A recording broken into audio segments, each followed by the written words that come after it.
There's an old saying in Tennessee, I know it's in Texas, probably in Tennessee, that says, fool me once, shame on you. If fool me, we can't get fooled again. Hi, I'm Sam, along with my partner Luke, and we are here today to explain the presidency of George W. Bush. Sam, who cares? Great question, Luke. The presidency of George W. Bush is one of the most controversial terms in office of American history. Even the works of the election are full of drama and heated rebuttal. Hey, that's pretty good. Not only that, George Bush made very interesting decisions during his 8 years in office, and faced many economic and social changes occurring throughout the world, and even in the country. A lot of the events that occurred during Bush's time as president shaped the world that we live in today. So the presidency of George W. Bush may seem pretty random looking at it at a glance, but it's very important in understanding the world that we live in today.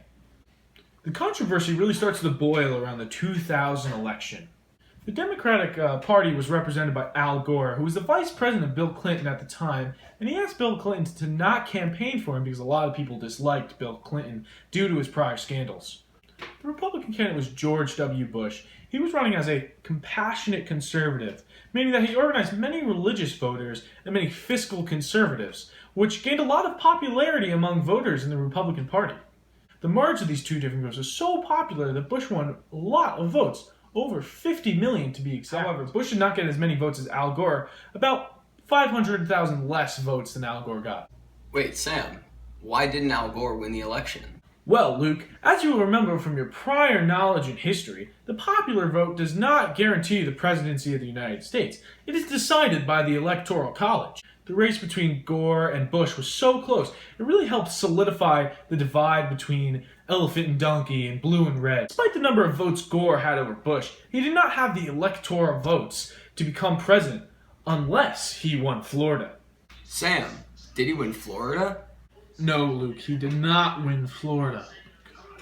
The race between Gore and Bush was very close in Florida, but Bush had a big advantage because his brother Jeb Bush was the governor of Florida at the time who promoted his race. This is where it gets very juicy. At the end of it all, it seemed like Bush had won Florida, but the Gore campaign sued to have a recount of the votes, which is allowed under the laws of Florida. But then, of course, Bush's lawyers asked the Supreme Court to step in, and they did. They ruled that the recount was to be stopped because it violates the voting process of the United States. So because of this halted recount, Bush became the 43rd president of the United States and was off to work implementing the promises he made to the country. Sam, what were those promises? Well, Luke, he implemented a new defense system, he ended funding for stem cell research, and began oil drilling in the Arctic National Wildlife Refuge. He also did not abide to the Kyoto Protocol for carbon emissions. That can't be all, Sam. He definitely did more, right? Of course, Luke. President Bush also started to construct education reform with the No Child Left Behind Act, which required that states implement standards on tests they give to children. So every child had an equal opportunity to learn, and if schools didn't meet these requirements, the government would cut the funding for the schools. But most importantly, President Bush implemented the biggest tax cut in United States history, saying that putting more money in American pockets would stimulate economic growth. Oh, it's time for the mystery document? Let's see what we got here today. I hear a second explosion in WTC-2, then a loud, low-frequency rumble that precipitates the unthinkable, a collapse of all the floors above the point of explosion. The first, top surface, containing the helipad, tips sideways in full view. Then the upper floors fall straight down in a demolition-style implosion, taking all lower floors with it, even those below the point of explosion.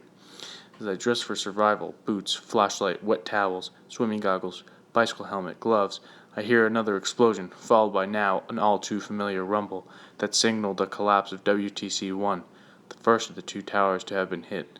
I saw the iconic antenna on this building descend straight down in an implosion twinning the first. Well, obviously this is somebody in New York on September 11th. I mean, that only narrows it down to like a few million people.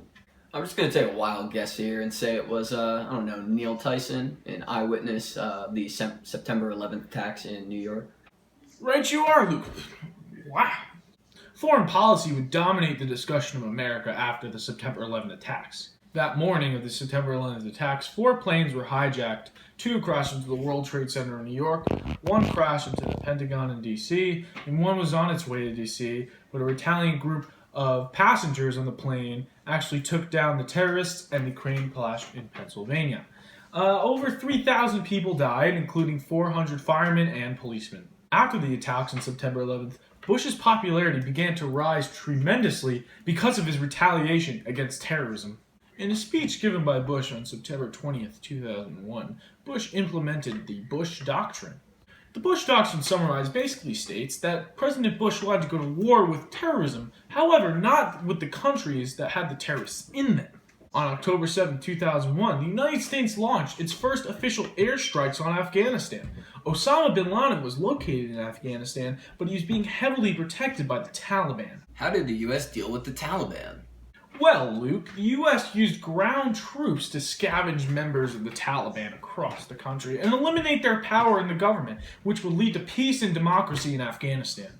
What else did the U.S. do to fight the war against terrorism? Well, Luke, next on their list was Iraq. And Iraq was controlled by a man named Saddam Hussein. And the U.S. believed there was a possible link between Al-Qaeda and Saddam Hussein. So in March of 2003, the United States invaded Iraq. Within a month, Baghdad was taken, Saddam Hussein was ousted, but however, by 2006, Americans learned that Iraq had become a hub for Islamic terrorists. That is heavy stuff. It is, Luke, very heavy stuff, but let's return to the domestic side of the issue. President Bush initiated the USA Patriot Act, which allowed the government to do whatever is necessary to combat terrorism. Then, the government had the ability to wire and spy on American citizens. Almost 5,000 Americans were sent in for questioning. About 1,200 Americans were actually arrested. The president also implemented the National Security Agency, which allowed the government to listen on telephones without an actual warrant. Eventually, it was being ruled unconstitutional that the executive branch could be spying like this, and that the enemies being evaluated deserved some sort of privacy. Let's jump to 2004 now. Bush won re-election in 2004 against John Kerry, who was essentially a weak candidate when talking about issues, specifically the Iraq War. Let's go to the thought bubble. The public started to get a grim view on President Bush after Vice President Dick Cheney's chief of staff was indicted for perjury and the House Majority Leader Tom DeLay was indicted for violating campaign finance laws. Then, in 2005, Hurricane Katrina hit the Gulf of New Orleans, submerging much of the city in water and killed 1,500 people. Thousands were stranded without basic services. The preparation and response to the storm was poor on the federal level, specifically from the Department of Homeland Security and the Federal Emergency Management Agency. Many families were without food, water, and shelter. Then, in 2006, a spike in oil prices hit the country hard, so the United States decided to buy their oil from China instead of focusing on their own drilling. Following this in 2007, the country fell into a large recession comparable to the recession of the 1930s. The recession occurred because of the massive housing bubble which began to deflate, and then the near collapse of the American banking system followed in 2008. So, Luke, what did we learn today about President Bush? Absolutely nothing. Come on, Luke. You gotta be kidding, man. You definitely learned something. I know you're hiding something from me, Luke. While the Bush years are in recent past, they do have a historical significance and are very important regarding the world we live in today. The attacks of September 11th had major effects on the American foreign policy and also the world.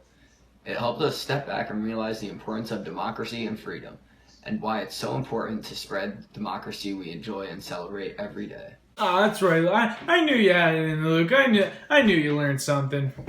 So, till next time, I'm Sam. That's Luke.